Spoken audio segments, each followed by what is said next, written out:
Thank you, everybody. Sit down, please. We had about 24 hours to put this together. It was very, very quick, and we're here for some very special people, and we're going to hear from some of them.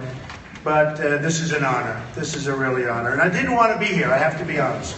I wanted to be about 5 minutes away. And I've enjoyed that. I've enjoyed that. All the online polls that have done very well with that, with the debates. And I've had a kick with it. But you have to stick up for your rights. When you're treated badly, you have to stick up for your rights. You have to do it. And whether we like it or not, whether it's something we want to do or not, and that's what our country has to do. I mean, as an example, Iran, the way they've been treating us with all of this horrible, this deal is one of the worst deals I've ever seen negotiated under any circumstances. And we just take it. We have to stick up for ourselves as people, and we have to stick up for our country when we're being mistreated. Remember that.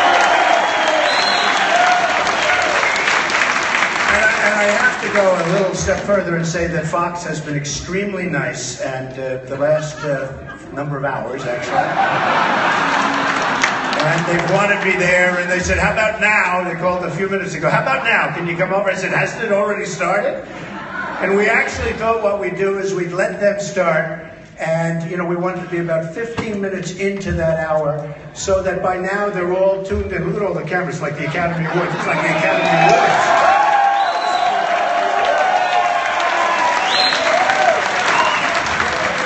We're actually told that we have more cameras than they do by quite a bit, so that's... And you know what? That's really in honor of our vets. But they have been. They've been very nice, and they wanted me to go and apologize and everything else, and they did apologize, and they could not have been. But once this started, it's for our vets. There was nothing I could do. I don't know. And you know what? I don't know.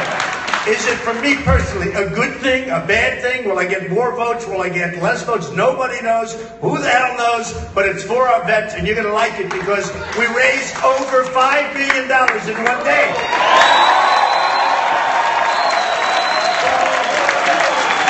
So that's not so bad. You know, my whole theme is make America great again. And that's what we're going to do. And we wouldn't have even been here if it weren't for our vets. And our vets are being mistreated. Illegal immigrants are treated better in many cases than our vets. And it's not going to happen anymore. It's not going to happen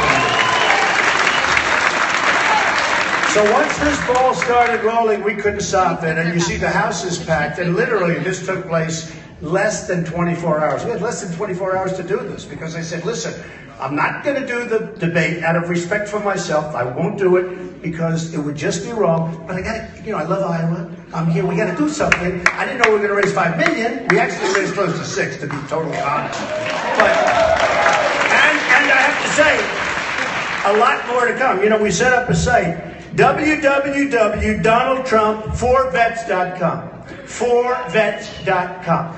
And they've raised almost $500,000 just today. So I think this money's going to continue to pour in. And we have some incredible, incredible people. I do want to call out some of the folks that gave a lot of the money.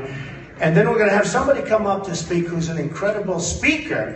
But much more importantly, it's the subject. Somebody that really, really understands what the vets are going through. But first we have to talk about people that made a lot of money. And they wouldn't have made a lot of money, they wouldn't even be here if it weren't for the vets and our great military. Because the military, right, Phil, has a lot more guts than you do. Is that right? We have different kind of guts, right?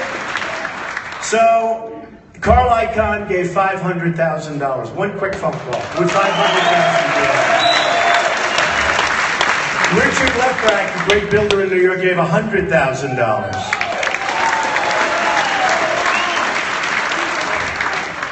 Donald Trump, another great builder in New York, now a politician.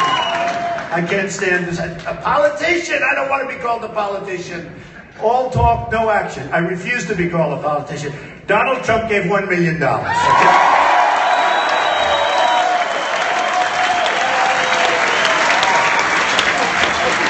The Fisher family of New York gave $75,000. Howard Lover, a great fan and friend of our family, $100,000. A very, very rich man in New York, a very good friend of mine, a very good person, and he wants to be anonymous. The first time in his life, all his life he was out there. Now I said, do me a favor, could you give me $1 million for this? He said, what? I said, don't worry about it, just give me $1 million. He said, no, at least tell me. I said, it's for the vets. He said, you got it. Is that good? Right? And he wanted to be anonymous. I don't know, he's changed, because you know what? You know who I'm talking about. 2 years ago, yes?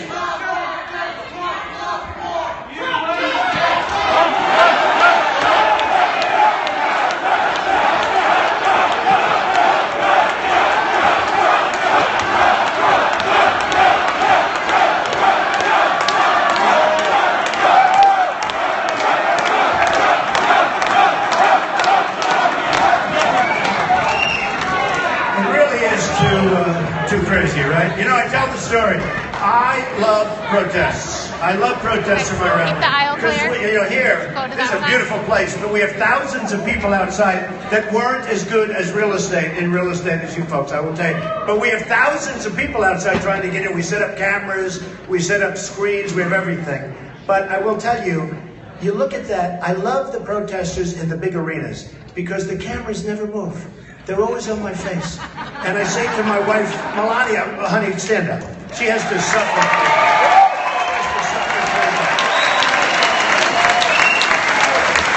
So I go home. And it's always on, it's always broadcast. You know, they can never let me like the other politicians. Nobody cares. There's nobody covering them, no cameras. Look at this. It's like crazy. But I'd say, how did I do? She said, you were great. Were there many people there?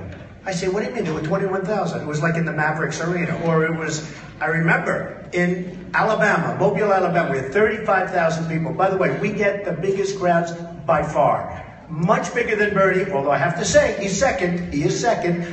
No other Republican. But we get the biggest crowds. And she'll say, but they never show the crowd. And I'll say, what do you mean they never show the crowd? And I realized they never turn the camera. And I always say, you know, I figured maybe they're fixed. These are new cameras they can't turn. The only way you find out that they're not fixed, they're like pretzels the way they can turn them, is when you have a protester. You can have protesters up in the top and they're turned around sideways. They turn, but they don't want to show the crowd. So it's one of those things. So we have a rich man from New York, a good guy who's become a little bit reclusive, obviously, $1 million. He's a great guy.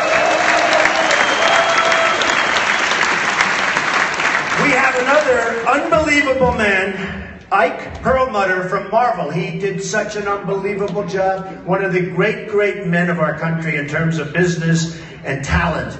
And he's giving Ike and Laurie Perlmutter $1 million.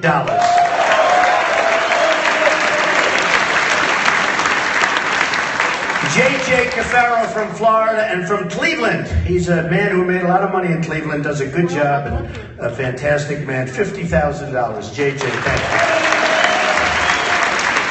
Another great friend of mine, one of the most brilliant men you'll ever meet, a phenomenal world-class poker player. You wouldn't even know it. He doesn't do that for a living. He makes money for a living in every way. You cannot make a deal with this guy and come out on top. It's impossible. In fact, I'm thinking about him for China. How about him negotiating with China? You know, China, this year in trade, will make over $500 billion in terms of our trade deficit. $500 billion. Okay. That's no partnership. And I'm a free trader. I love free trade. But we have to use our head. And we use political hacks to negotiate with the Chinese. And they have the smartest people. I deal with them all the time. I love the Chinese. They buy my apartments for millions. I have the largest bank in the world from China in one of my buildings. I love them.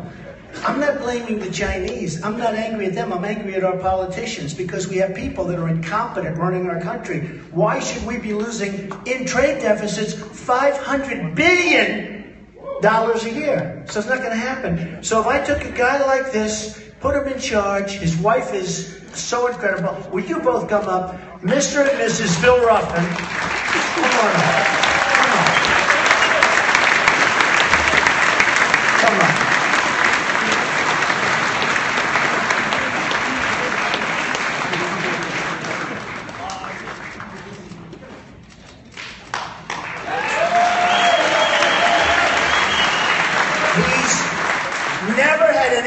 it's like everything he touches turns to gold. Whatever deal he goes into, he bought a piece of land in Las Vegas, spent $110 million. He sold it a few years later and made plenty of money in between for $1.3 billion, right? Just about 1.3. I think he says more.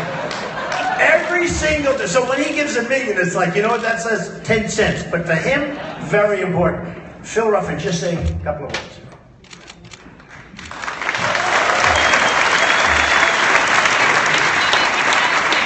I'd like to introduce my wife, Alexander. Donald and I have been friends for some 18 years and business partners.